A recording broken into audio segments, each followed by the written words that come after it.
오늘 그 3월 18일부터 24일까지 열리는 그 김성덕 작가님의 그 백악미술관 초대전에 앞서서 선생님 작업 방향이나 평소 서예에 대해서 생각하고 계신 바를 좀 들어보기 위해서 이 자리를 마련했습니다. 사실 뭐 작가라고 하는 거는 작품으로 말하는 거기 때문에 작품으로 그냥 보면 끝이 아닌가 뭐 이렇게 생각할 수도 있지만 이제 우리 시대의 서예를 많이 모르고 뭐 자꾸 대중에서 이제 멀어지는 그런 시점에서 조금 더 대중에게 친절하게 뭔가 얘기해 줄 수 있는 그런 계기로 이번 자리를 마련해 봤습니다. 저 개인적으로 알기로는 김성덕 작가님은 이제 한국의 대학 서예가 이제 시행된 이제 앞선 세대, 선생님이 아까 말씀하셨는데 94학번이라고 하셨는데 그 그룹들 가운데서도 어떤 서예의 어떤 본질적인 측면에서 순정성을 추구하고 계신 그런 몇 안 되는 작가가 아닌가 하는 개인적인 생각을 가지고 있습니다. 그리고 매우 많은 시간을 그 서예 작업에 뭐 임서도 하고 작품 창작도 하시고 그런 매우 많은 시간을 작업에 몰두하고 계신 걸로 알고 있는데 그냥 말문을 여는 차원에서 선생님 서예 외의 시간이 좀 궁금해졌습니다. 서예 외의 시간은 주로 어떤 일을 하고 보내시는지. 뭐 특별히 다른 취미를 두질 않았습니다. 네네. 일부러 그랬고 그래서 시간 서예 외에는 네. 약간 산보한다 할까요? 그냥 산책. 걷기. 예. 걷기를 하루에 한 2~3시간씩 늘 지키고 있습니다. 그러시구나. 예. 저도 이제 그 이우환 작가를 굉장히 좋아하는데 예. 이우환 작가 그런 책에서 그런 얘기를 쓰셨더라고요. 작업에 뭐 하시냐? 그랬더니 이제 산책을 무조건 의무처럼 한다. 거기서 작업과 작업의 시간을 왔다 갔다 하는 그런 장치로 산책을 이용한다라고 하는 말씀하시더라고요. 저도 산책하면서 생각이 많이 정리가 됩니다. 네네. 이번 전시가 백악미술관에서 초대전시인데 예. 백악미술관에서 이렇게 서예하는 작가를 초대해서 하는 제도가 언제부터 어떤 기획으로 실시되고 있는 건지 지원은 어떤 방향으로 해주는지 그런 부분에 대해서 얘기해 주시죠. 정확히는 모르겠는데 네. 백악미술관에서 일종 서예 대상과 우수 작가상으로 나눠져 있어요. 네네. 처음에는 1년에 한 번씩 하다가 몇 해부터는 2년에 한 번씩 하고 있어요. 그래서 정확하게 작업을 열심히 한 사람을 주는 건지 아니면 그건 잘 모르겠습니다. 우연히 돼가지고 감사할 따름인데. 네. 선생님 이번 전시가 개인전으로서는 몇 번이고 몇 번째고 또 처음부터 지금까지 작품 방향, 성향들이 어떻게 바뀌어 왔는지 그런 부분에 대해서 좀 얘기해 주시죠. 이번이 2번째입니다. 10년 만에 하는 전시라. 네네. 그 우수 작가상이 정하기 전에 이 전시를 열려고 했던 거예요. 근데 우연히 이 상과 맞다 떨어져 가지고 전시를 하게 됐습니다. 그래서 방향성과 변화 양상은 제가 보니까 별 변화가 없더라고요. 그러세요? 그래서 좀 더 깊이를 두고 네. 좀 더 깊이 있게 천착해 보고 싶었었는데 모르겠습니다. 어떻게 된지 모르는지. 이런 게 있잖아요. 작품 하다 보면은 약간 변하고 싶은데 변화되지 않는 거. 주로 한문서예, 한자서예가 대부분인데 그 가운데서 이제 한글서예가 2점 정도 포함이 돼 있더라고요. 그 가운데 좀 특이한 작품이 하나 있었는데 보통 이제 우리가 시를 쓰면 한시 같은 걸 쓰면 한자로 이렇게 시 원문을 쓰고 협서를 쓴다든지 이런 방식인데 본문을 한자가 가지고 있는 한글음을 그게 뭐라고 되어 있냐면 춘풍대하 능용물 추수문장 불염진 이런 걸 한글로 쓰고 그 옆에 협서로 작은 글씨로 이제 한문의 원문을 쓴 어떻게 보면 반대죠. 거꾸로 같은 느낌이 드는데 뭐 이런 작품을 하게 되신 아이디어 전에도 이런 작품을 한두 번 했었거든요. 그러셨어요? 네, 네. 전에도 한두 번 했었는데 좀 뜻이 좀 이렇게 명쾌하게 들어오는 문장만 가지고 있었습니다. 예, 예. 다른 사람 봤을 때 한글로 봐도 이해가 예, 되는. 예, 예를 예. 들어서 음. 그 정도 된 작품을 했기 때문에 그리고 또 한 번 또 한글이 주가 되고 한문이 부수적으로 된 것도 재밌을 것 같았었어요. 예, 예, 예. 그래서 예를 들어서 형식을 바꾸다 보면은 좀 거기다 또 한글 협서쓰면 또 멋이 없잖아요. 네, 예, 예. 약간 운치 있게 하기 위해서. 그래서 이번 작품에는 주로 한문서에 위주고 한글서에는 2점 정도 출품하셨는데 한글은 사실 우리 글이고 우리 말이고 우리 글이기 때문에 서예에서도 매우 중요하게 다뤄져야 될 부분이다라는 생각이 들고 그래서 앞으로 이제 한글 서예라고 하는 거의 어떤 미래적인 가능성, 가치 뭐 이런 부분에 대해서 혹시 생각하시는 부분이 있으신지? 저는 한문을 위주로 써서 그러는데 네. 한글 서예도 한번 도전해 볼 그러는 뭐 좋은 뭐 이렇게 재료라고 생각해요. 네. 그래서 뭐 특히 자기 감정을 그대로 표출할 수 있기 때문에 예를 들어 한문 서예는 아직까지 한문 그런 그 역량이 못 되기 때문에 못 하거든요. 근데 한글을 할 수 있을 것 같더라고요. 그래서 뭐 예를 들어서 한글을 한문에 초서를 가하면서 이렇게 쓰면 어떨까 그런 생각도 항상 이렇게 하고 있거든요. 그래서 변화는 무궁무진하다고 생각해요, 여기서. 네.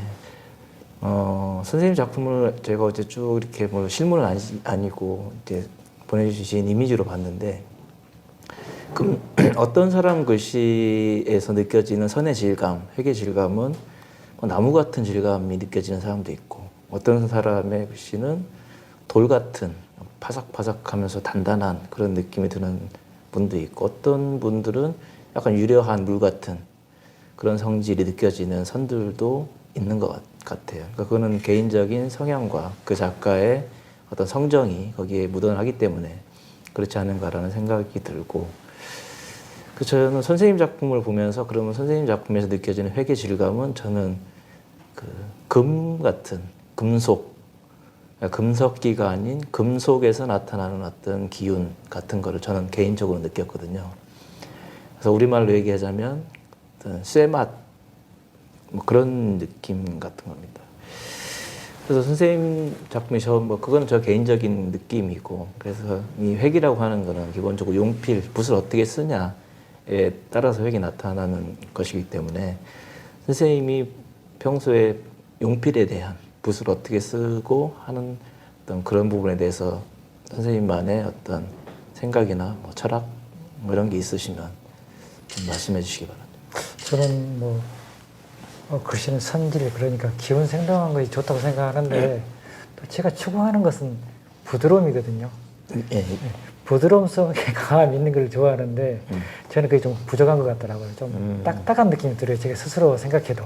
조금 더 부드러워지고 싶다. 예, 부드러워지고 싶은 게 오히려 그러니까 뭐라 그럴까요? 그 중국의 작가 신봉 선생 같은 경우는 좀 네네. 젊었을 때 작품 보면은 뭐 부드러우면서도 그 안에가 뭔가 느껴지는 강인함이 있더라고요. 그래서 그런 거, 뭐 예를 들어서 그런 작품을 하고 싶었는데 아직까지는 이제 과정상 제가 그렇게 가고자 하는 방향이고요. 저는 붓 잡는 게 뭐랄까요? 쓰는 자세가 약간 다르거든 다른 사람하고. 네, 어떻게 될까요? 그냥 이렇게 써요. 저는 이렇게 그냥 이렇게. 바닥에서. 바닥에서 쓰는데 평상시는 일주일에 딱 하루만 이렇게 씁니다. 무릎이 아파서 힘드시죠? 힘들어서. 네. 중국서에는 뭐 좋게 얘기하자면 유려한 거고 부드러운 거고 어떻게 보면 약간 골기가 모자라 보이는 뭐 그렇게 느껴질 수도 있고 한국 사회가 뭐 현대 한국 사회가 걸어왔던 길이 되게 이제 전예 중심에서 매우 뭐 중봉을 중요시 여기면서 그 단단하게 써오는 그런 흐름 자체가 한국에서는 있지 않았나 그런 경향성이 많은 작가들에게도 좀 영향을 미치고 있는 게 아닌가 그런 생각이 좀 드는데. 붓에서 오는 도구에서 오는 것도 있고요. 도구요. 네, 도구에서도. 저는 그랬을 때 이번 작품은 딱 붓 2자루로 했습니다. 전체를요? 네, 2자루로. 예. 하나는 긴 장봉 한 17cm 정도 된가요? 그 하나는 무심필 이렇게 두 가지로. 음. 딱 두 자리로 그냥 끝냈어요. 음. 아니 행초는 네. 제가 하루에 그냥 20장 쓰려고 이렇게 노력하고 있습니다. 20장 정도 써지고 금방 쓰니까. 주로 어떤 자료를 아니 좀 보통 요즘은 서예를 많이 쓰고 서위를요? 네, 서예를. 네. 서위가 갖는 매력이 뭘까요? 저는 뭐랄까요? 내가 보지 못했던 자연스러움이 있더라고요. 거기에 오는 자연스러움. 그래서 막 붓을 막 우리가 말한 그냥 막 중봉이니 뭐 그런 지키지 않은 상태가 있어요. 네. 네. 뭐 그런 것들이 핵에 대한 얘기를 좀 했고 단단함에서 조금 더 부드럽고 유연한 그런 방향으로 나가고 싶다 이런 얘기를 하셨는데 뭐 서예에서는 뭐 물론 핵이 굉장히 중요하지만 또 먹을 어떻게 쓰느냐의 문제도 굉장히 중요할 것 같고 그리고 전체 화면에서 공간을 어떻게 구성할 것이냐 이런 문제도 작가에겐 큰 고민일 것 같은데 저는 공간 구성은 첫 줄로 보고 합니다. 첫 줄로 네, 첫 줄로. 네. 딱 첫 줄에서 여기다 비를 하다 보면 너무나 이적이 생겨버리니까 네. 첫 줄을 딱 써놓고 그 다음부터는 그냥 거기에 맞춰서.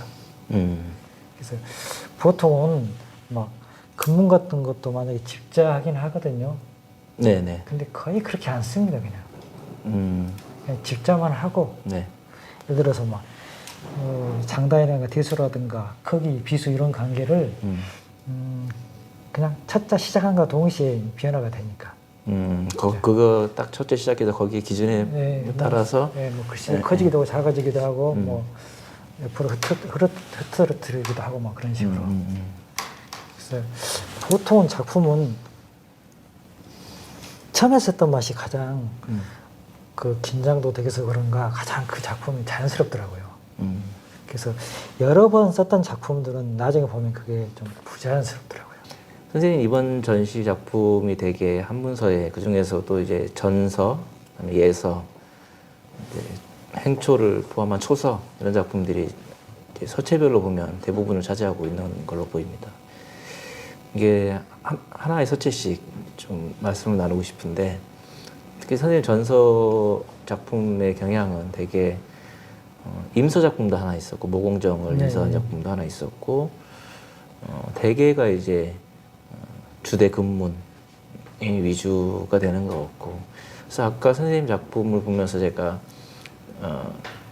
그 선에서 느껴지는 질감이 어떤 쇠의 느낌이 있다라고 생각이 든 게 선생님 주로 하시는 작업 우리가 많이 임서하는 부분이 지금은 뭐 행초서 많이 임서하신다고 하셨는데 기존에 가지고 있던 어떤 금문에 대한 금속에서 느껴지는 그 주물에서 느껴지는 어떤 용필 뭐 이런 것들이 자연스럽게 선생님 그 핵 안에 녹아 들어가 있지 않나 그런 생각을 저는 했거든요.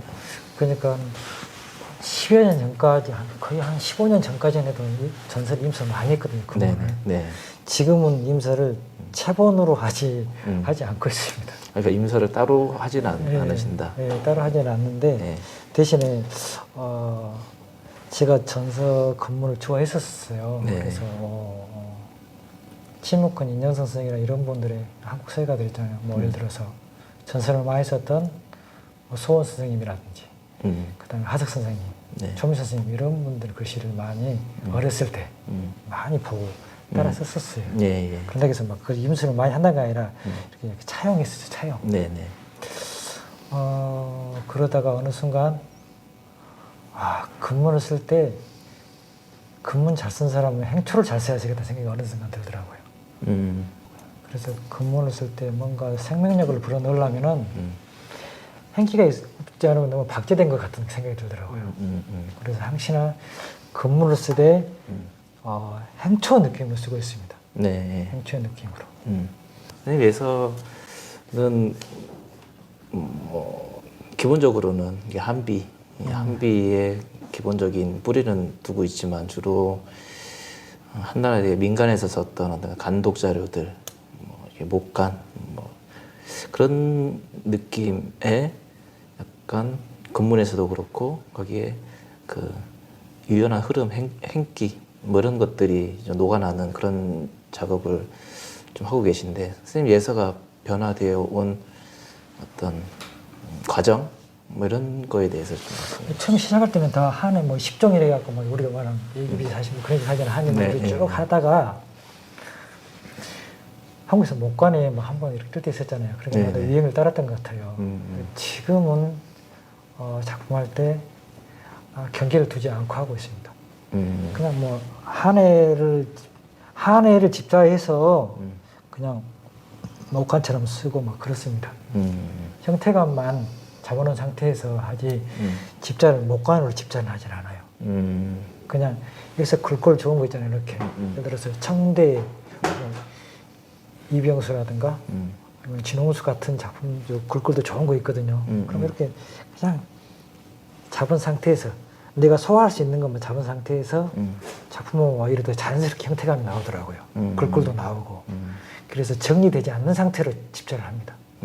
주로 이제 선생님 작품에서 느껴지는 행서 뭐 이렇게 그 근원을 보면 주로 이제 명말, 뭐 청초 뭐 이런 여러 작가들 이제 부산이나 뭐 왕탁 끼는지 모르겠습니다. 그리고 서위 이런 어떤 매우 자유분방하면서도 좀 낭만적인 그런 서체들의 그 영향 뭐 이런 것들이 많이 느껴지는데 선생님 추구하시는 지금 추구하시는 초서 행초 방향 뭐 이런 것들에 대해서 좀 말씀해 주시죠.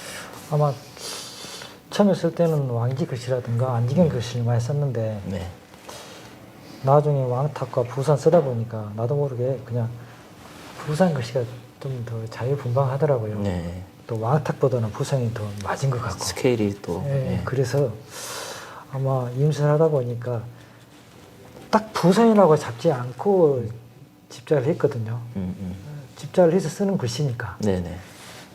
근데 아마 그래도 아마 임선을 많이 하다 보니까 아마 냄새가 많이 났을 거라고 생각해요, 개인적으로. 아마 제가 더 소화를 못한 상태이기 때문에 아직까지 변하는 과정이기 때문에. 개인적으로 이 작품이 선생님 현재 서예에 어떤 뭐 모든 게 담겨 있지 않나라고 할 정도로 뭐 눈에 정말 확 들어온 작품이 있었는데 왕유시를 쓴 저구망천장 작이라고 하는 그 광초 작품입니다. 광초. 이 작품은 정말 매우 아슬아슬한 느낌이 들면서도 호쾌한 그런 느낌이 드는 작품인데 이 작품을 하시면서 느꼈던 제작 그 배경, 뭐 어떤 그런 부분에 대해서 좀 얘기해 주시죠. 실은 이 작품을 집자한 상태에서 한번 이렇게 쓰면 어떨까 하고 네. 그냥 손이 하나한테는 맡겨두고 쓴 글씨입니다. 네. 손이 가는 대로 썼던. 그러니까 뭐 우리 득수응심 뭐 이런 얘기 하잖아요. 뭐 심수상창이 뭔지 잘 모르지만 그런 것은 예. 모르지만 아마 이것은 추한이라고 생각하고 아마 욕심 없이 썼을 것 같아요. 지금 생각해 보면. 쓰고 나서 나중에 보니까 하루 지나고 보니까 이 작품이 좀 개인적으로 가장 마음에 들었던 솔직히 작품이에요. 저도. 네, 예. 저도. 선생님은 뭐 주로 서예 작품을 주로 많이 하시고 계시지만 정각 분야에서도 굉장히 많은 작업을 하시고 또 시간을 많이 하고 계시는 걸로 알고 있는데 이번 전시에서는 정각을 따로 출품하시진 않으셨죠? 네, 정각 작품 안 했습니다. 예. 그냥 그래서 선생님 평소에 정각에 대해서 생각하시는 정각의 조형이나 어떤 정각이 우리 시대의 정각이 갖추어 나가야 될 방향 뭐 이런 거 하고 작품 속에서 이번 전시를 하면서 작품 속에서 정각에 대한 어떤 의미를 두고 이렇게 작업하고 찍으셨는지 그런 부분을 좀 여쭙겠습니다.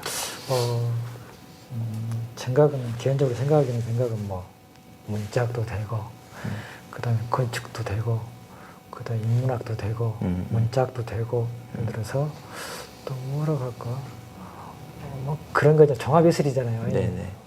그래서 생각을 하면은 구도라 이런 게 상당히 도움이 된 것 같아요. 물론 그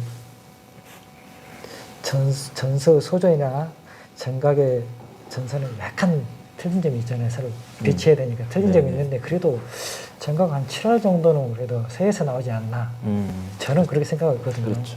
네. 그리고 뭐 인터 사람들이 그런 얘기를 했잖아요. 서예하는 사람은 정각가가 꼭 될 필요는 없지만 정각가는 꼭 서예가가 돼야 된다. 그 말에 동의하거든요. 네, 그렇죠.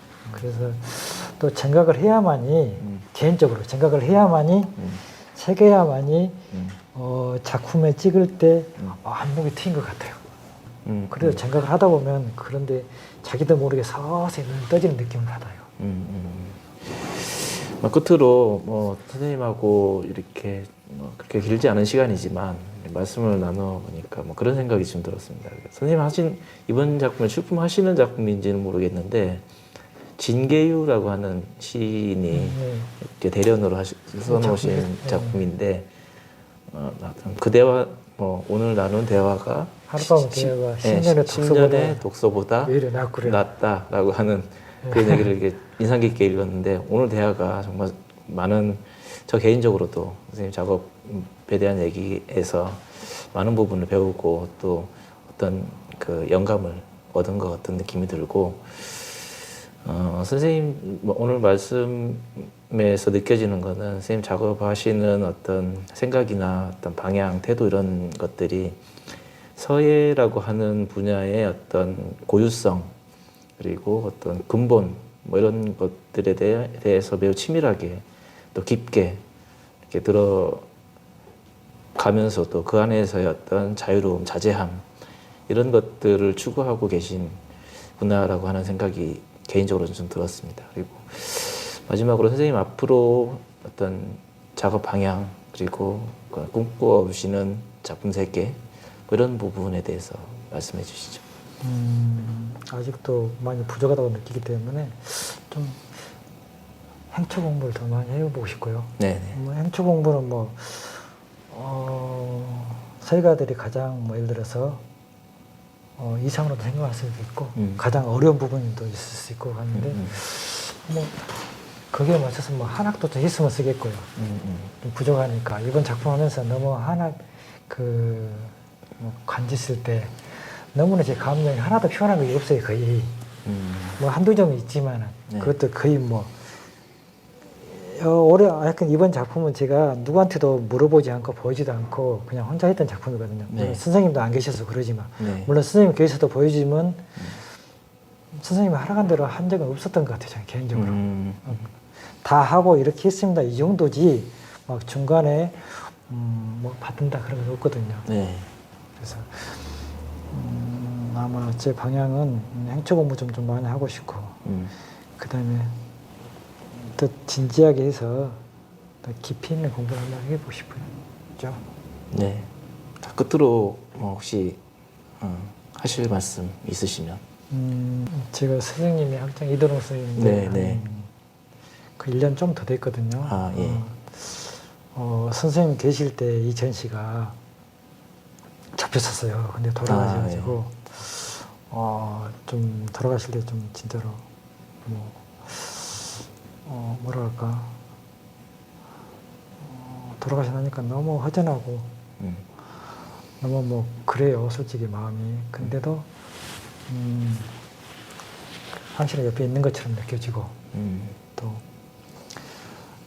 선생님이 보였던 그 서예가의 정신, 서예가의 길 그런 것들을 앞으로 가슴속으로 새기면서 더 열심히 하고 또 이 작품을 또 선생님 영전에 네. 바치도록 하겠습니다. 아, 예.